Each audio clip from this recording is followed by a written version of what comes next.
I based my first novel on this, which John edited, and it's called Won't Be Coming Home for Christmas. What stranger foreign place, beyond life's mundane gasp, to cut the ties that choked his heart so long? In Algeria, in Salah El Gholir, the barracks shimmering white on arid earth, the peeling photo, all his wife has left to lash with hate. Desert nights, she comes to him instead, her soft salt mixing with his brackish need. By day, they go about their dreary work. He thinks of home, of England, daughters, wife, of whispered rumours, pervasive as the sand. Until he sets his jaw, he writes the note. Won't be coming home for Christmas. Won't be coming home. And this one is called Red Dust to Dust, because when he, after writing the note, he just disappeared. Eventually turned up in the Philippines. And the red dust from Algeria, when there's certain winds, it blows, doesn't it? Yeah. And we were on holiday in Devon, and we got covered in this stuff just after he'd gone missing. So it's called Red Dust to Dust. After bringing me his treasure, a scorpion in resin, my father changed direction. Like a wind blown off the ocean, he disappeared into the harmattan, blended with sand, soft as cinnamon. There are winds in desert wastelands that inter their breathless victims in a frantic whirl.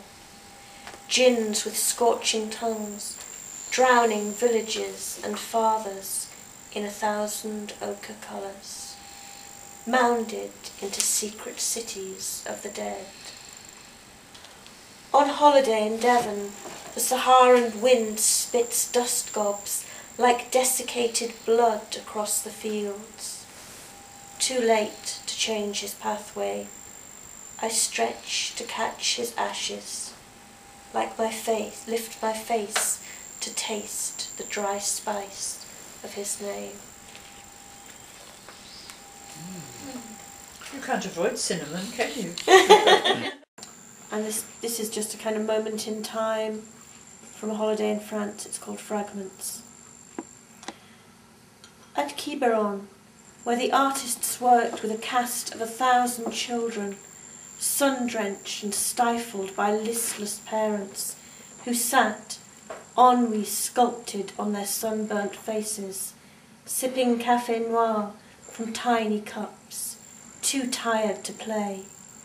We watched pyramids and a sphinx rise from the golden beach, and inspired, shaped our own creatures, sand octopus, starfish, even a duck-billed platypus, all licked away by the singing tide each day.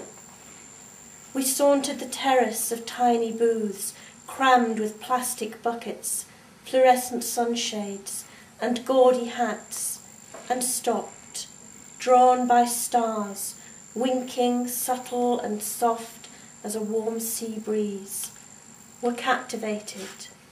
We bought a glass star from an Algerian trader, pyramids held by metal bands, salt rusted tight, with a promise of African nights and delights borrowed from warm days and carried home to glint against our cold Welsh windows, fragments of warmth.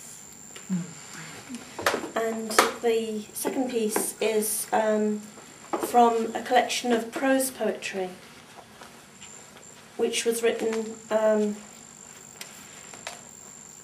as part of a journey I made, a kind of long pilgrimage as the first batch of women priests who were ordained in the Church of England, the very first ceremony I was ordained at.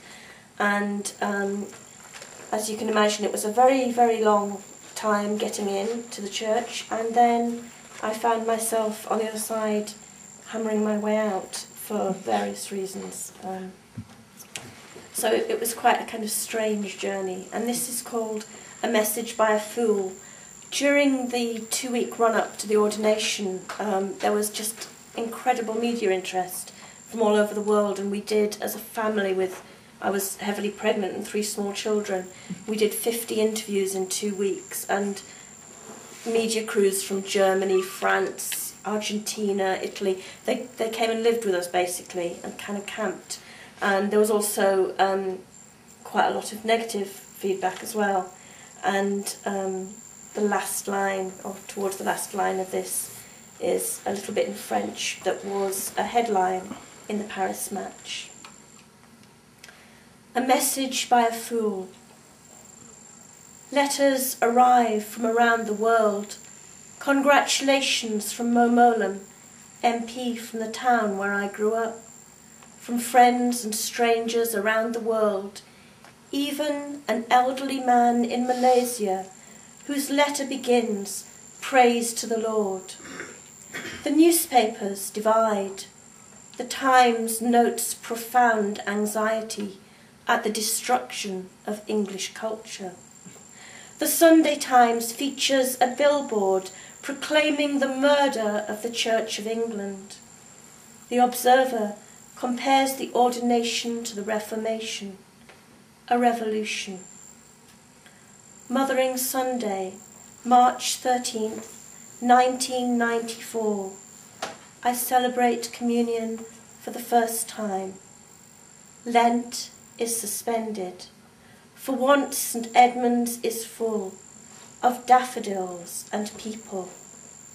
Simon arrives from London, fusses over my chasuble, smoothing it like a parent at his only daughter's graduation. He tells me the world is different today, not least because half the clergy in his deanery will no longer speak to him after he's preached here. Ces femmes qui font pleurer le pape, reads the headline in the Paris Match. A 2-page spread pictures the women who caused the Pope to cry.